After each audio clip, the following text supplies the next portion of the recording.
You've clicked on to the Saturday evening edition of Vogan's Views in Europe, and yes, I've brought up this picture. Winter is coming. Why have I said that? Well, it looks as if the pattern is starting to evolve. Certainly if what I'm seeing right now, if this was to be the case 3 months from now, we would certainly be in for some darn cold, snowy weather. Unfortunately, it's still September, so we're not going to see that. But nonetheless, for mid to late September standards, we are in for a very chilly upcoming week ahead next week, and certainly we've got a very substantial tanking in both the North Atlantic Oscillation and the Arctic Oscillation. I'm going to show you that here. You can see here, this is the Arctic Oscillation here. Generally over the course of the summer, you notice the trend has generally been hovering around that neutral line here. Had some dips into the negative territory. You can see that early to mid-June. Then of course it leveled right off around the latter part of June into July. It stayed positive from around say the 13th of July right through till mid August really, and it took a wee dip there around the 16th of August. But this is the most substantial negative Arctic Oscillation really since the springtime, and it will be very interesting to see that. Of course, a negative Arctic Oscillation is when the polar vortex over the pole then weakens and it releases that cold air southwards. Now of course, you say to yourself, Mark, there's not really going to be much in the way of cold surely at this time of year. It's only September. But remember that the up in the Arctic, the amount of sunlight reaching the surface is much lower than it is down here in the mid-latitude. So therefore the cold has been building. It's evident in Greenland, it's evident over the Arctic Ocean itself, despite the fact that we've seen record low Arctic sea ice melt. It certainly is starting to intensify. You can see that here from the start of September through till about now we've had more of a positive Arctic Oscillation, and when you get that, it's a strong polar vortex.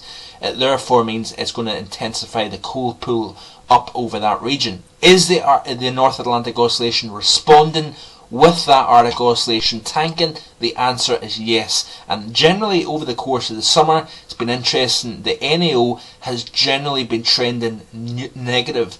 The reason being is, folks, that when you've got a warm North Atlantic, and of course you've got a 60-year cycle of warm, cold, warm, and with, of course, for the past 25-30 years, we've seen that Atlantic being warm. Therefore, our summers have trended more in the way of warm and wet. Now, I'm not going to go into the details at the moment, but certainly since 2007, we've seen an increase in wet summers. And of course, it was a very wet summer last year, cool summer last year as well, and especially up across the north, more so across the south. It was drier, given the back-to-back La Nina. That's a different story for a different day. But it's certainly interesting to see this significant tanking in the NAO corresponding with the AO. And of course, you ask yourself the question, is the moles responding to this here? And the answer is yes, they are. This is by the time we get out to Monday the 17th, so this is this coming Monday. You can see the trough now starting to work its way back into the UK and Ireland again. Of course, it's going to be cool in the 850 height line as well. There we go for Tuesday. The trough deepens, and of course, as it deepens, the 850 temperature, which of course is 5,000 feet above sea level, is starting to cool down. By the time we get out to Wednesday here, you can see the trough still in place.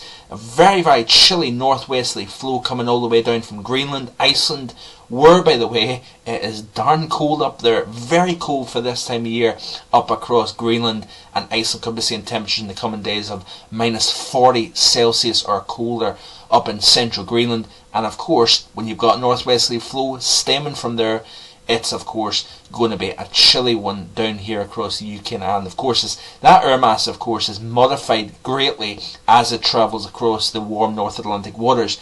Now, let's have a quick look at the 850 temperatures, and this is interesting here. This here is off AccuWeather Pro. This is by the time we get to Monday. Look at the 850 temperature. It's now got the zero line dropping into central Scotland, so it's darn cold up above our heads by the time we get to Monday. By the time we get to Tuesday, that zero line is into the north of England, in the central portions of Ireland. So if you go 5,000 feet above your head, the temperature is below freezing. So it shows you how cold this air mass is going to be as it sinks out. It's certainly going to be the coolest air mass of this early part of autumn so far.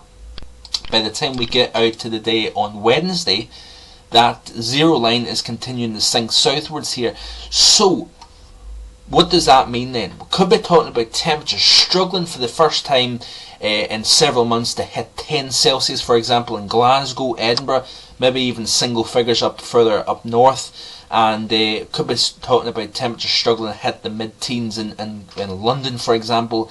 And of course, if you've got clear skies, light winds at night, certainly with this air mass in place, you're talking about a frost, and quite substantial frost. I think -1, -2 in rural areas is certainly within the realm of possibility. Look at Iceland, by the way, in the top right left hand corner, -5 at 850 up there. So it just shows you how cold the air is coming. And of course the NAO, Arctic Oscillation, both tanking in the negative. The charts are responding here. We want to see this in the coming winter time for all you snow and cold lovers out there. Certainly some interesting things that I'm seeing in the long range forecast models. I'm going to be showing that on markvaughanweather.com in the coming days here as well. So it's time to bundle up. We're starting to get to that stage now where cold air is starting to ascend down from the north. So be prepared. Sign up to markvaughanweather.com if you haven't already. I'll be keeping you up to speed with the short, the medium and the long range forecast as we progress towards the cold season. Keep checking back. Bye for now.